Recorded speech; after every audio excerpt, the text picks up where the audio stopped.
లానావా మరియు బయోవిటా అనేటి ఈ మిరప సాగులో ఎలా వర్క్ చేస్తాయి అనేది మొత్తం కూడా మనము ఈ వీడియోలో ఇప్పుడు మనం చూడబోతూ ఉన్నాము. రైతులకు, రైతు ప్రేమికులకు నమస్తే. ఈ సమయంలో చూసుకున్నట్లయితే ఈ మిరప సాగులలో ఎక్కువగా ఈ రసం పీల్చే ఈ పురుగులు అయినటువంటి అనగా ఈ ముడత సమస్యలు, వీటితో పాటే ఈ లద్దె పురుగు, శనగపచ్చ పురుగు, ఈ కాయదొలుచు పురుగు, వీటితో పాటే ఈ మిరప మొక్కలు అనేటివి మొత్తమే ఈ గ్రోత్ రాకపోవడం, ఈ సైడ్ బ్రాంచెస్ రాకపోవడం, ఈ పూత కాత రాకపోవడం, ఇలాంటి సమస్యలు అనేటివి చాలా అధికంగా వస్తున్నాయి. అయితే ఇలాంటి సమస్యలు అనేటివి మా యొక్క మిరప సాగులో కూడా వచ్చాయండి. వచ్చినప్పుడు నేను ఈ 2 రకాల ఈ మందులను నేను స్ప్రే చేశాను. నాకు మంచి ఫలితాలు అనేటివి రావడం జరిగింది.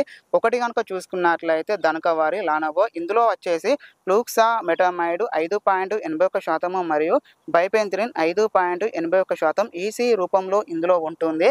దీన్ని వచ్చేసి మనం ఒక ఎకరానికి ఒక 250 ml చొప్పున మనము స్ప్రే చేసుకోవాల్సి ఉంటుంది.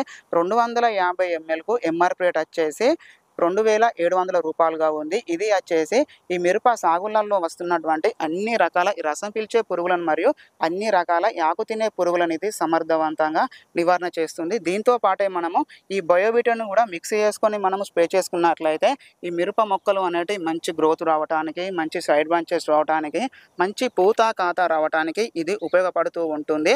దీన్ని వచ్చేసి మనం ఒక ఎకరానికి ఒక ½ లీటర్ చొప్పున మనం స్ప్రే చేసుకోవాల్సి ఉంటుంది.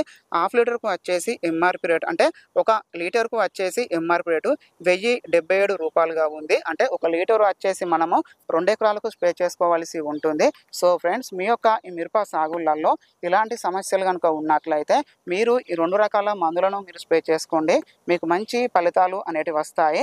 ఇలాంటి ఇంపార్టెంట్ టాపిక్స్ కొరకు like my video, subscribe to my channel. Friends, మీకు ఈ అగ్రికల్చర్ సంబంధించి ఎలాంటి డౌట్స్ ఉన్నా మీరు నాకు కామెంట్ రూపంలో కామెంట్స్ అనేది పెట్టండి.